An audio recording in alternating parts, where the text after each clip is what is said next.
Ақтөбе қаласы номері 35 орта мектебінің қазақ тілі мен әдебиеті пәнінің мұғалімі Шатаяхова Перизат Нұрсұлтанқызы. Сәлеметсіздер ме, құрметті оқушылар?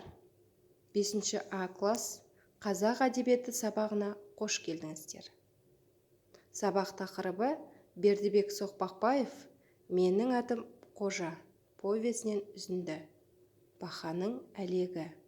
Бөлім тақырыбы адамгершілік асыл қасиет.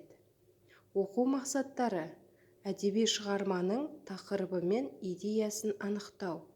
Бағалау критерийі: шығарманың мазмұнын түсінеді, көтерілген мәселені негізге ала отырып идеясы мен тақырыбын ашады, өзіндік тұжырым жасайды.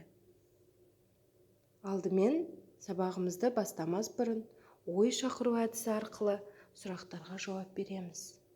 Менің атым Қожа хикаятындағы кейіпкерлер кімдер? Не себепті сіз Қожаны тентек бала деп ойлайсыз?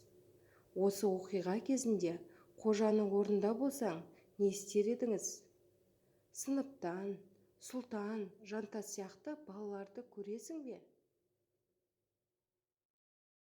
Дұрыс айтасыздар, балалар. Ендеше бүгінгі өтетін сабағымыздың тақырыбы Бердібек Соқпақбаев «Менің атым Қожа» повесінен үзінді. Бақаның әлегі. Балалар, сабағымызды айқындап болсақ, бүгінгі сабағымызға назар аударамыз. Кіріспе бөлім. Неліктен сұрағына концептуалдық кесте арқылы мәтін мазмұнын түсіну. Дескриптор. Кейіпкерлердің іс-әрекетін біледі. Үзіндінің тақырыбы мен идеясын анықтайды. Зоология пәнінің мұғалімі Оспанов неліктен келесі сабаққа бақа ұстап әкелуін өтінді. 2 күн бойы Майқанова апай неліктен сабаққа келмеді? Неліктен Қожаның жүрегі löp-löp етіп алқымына тығылды? Анасы Қожаға неліктен ашуланды? Мұғалім оқушыға зоология сабағында бақаны зерттеу үшін алдыртты. Майқанова сөмкесінен шыққан бақадан қатты шошынды. Қожаның тәртіпсіздігі жанына батты. Жасаған қателігін түсініп, өзін түзетуге ант берді. Балалар, мәтін мазмұнын түсініп алсақ, енді шығарманың тақырыбы мен идеясын анықтап алайық. Тақырып дегеніміз, балалар, жазушының суреттеп отырған өмір құбылысы. Идея жазушының сол өзі суреттеп отырған өмір құбылысы туралы айтқысы келген ойы. Сол өмір құбылысына берген бағасы. Бүгінгі сабағымыздың тақырыбы өзін түзетуге бет бұрған бала. Ал идеясы өзінің жасаған іс-әрекетіне өкінген Қожа. Ал балалар, бүгінгі сабағымыздың тақырыбы мен идеясын анықтап алсақ, тапсырмалар орындауға кірісеміз. Бірінші тапсырма. Теріп алу стратегиясы бойынша Қожаның жағымды және жағымсыз жақтарын ажыратамыз. Дескриптор. Қожаның жағымды және жағымсыз жақтарын ажыратады. Сөздер.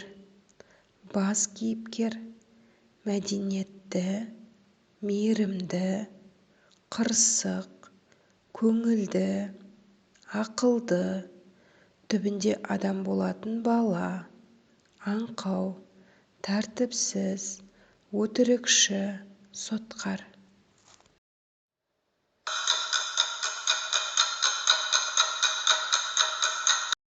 Балалар, тапсырманы орындап болсақ, жауабымызды бірге тексеріп көрейік.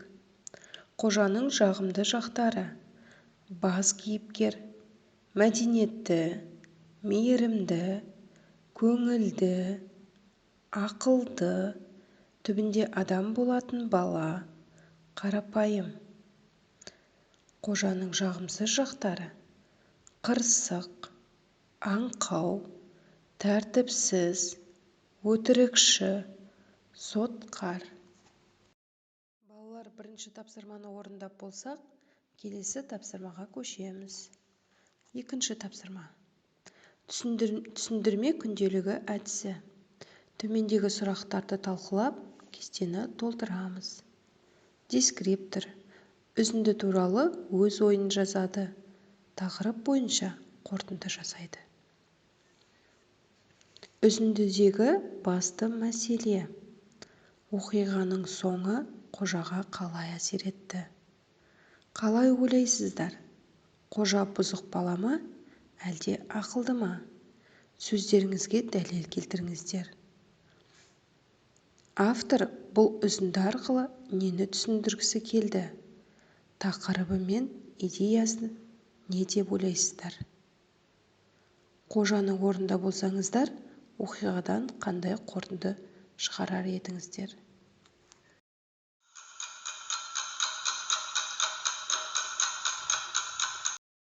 Ықтимал жауап. Үзіндідегі басты мәселе. Қожаның аңғалдығы, оның бар ойы сыныптастарына күлкі сыйлау болды. Оқиғаның соңы қожаға қалай әсер етті?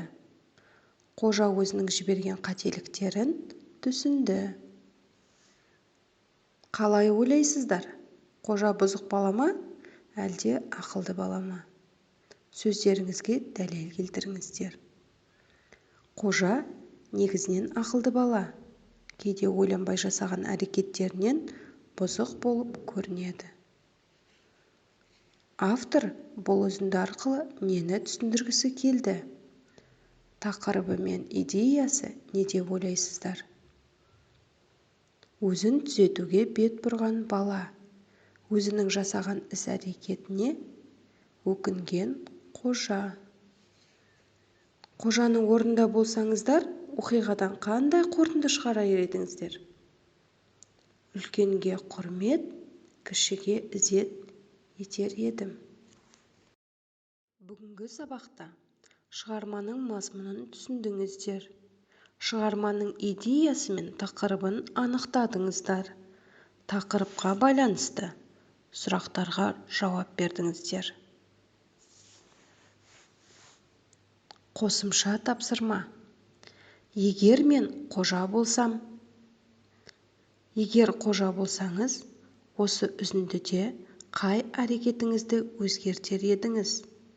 Неге? Осы сұрақтарға өз ойларыңызбен жауап жазыңыздар.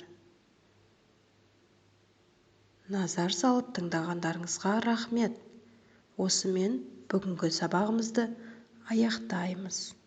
Сау болыңыздар.